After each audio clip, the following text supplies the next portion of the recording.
1 януари Китай превърна среброто в икономическо оръжие. Това променя правилата на глобалната игра. Пекин въведе строги ограничения за износа на сребро от 1 януари 2026 година, обявявайки го за стратегически материал. Среброто не е просто ценен метал.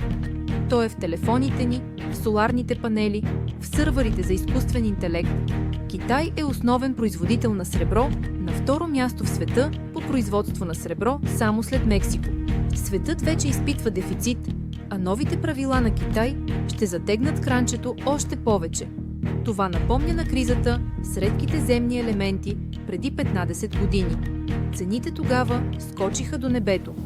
За инвеститорите това може да означава огромни възможности, но за индустрията – сериозни проблеми.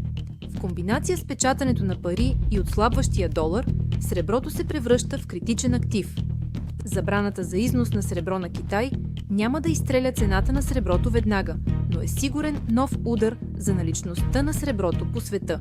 Тази новина остана незабелязана от много хора, въпреки това всеки инвеститор в сребро усети липсата на монети и кюлчета по магазините напоследък. Сега вече знаете една от главните причини.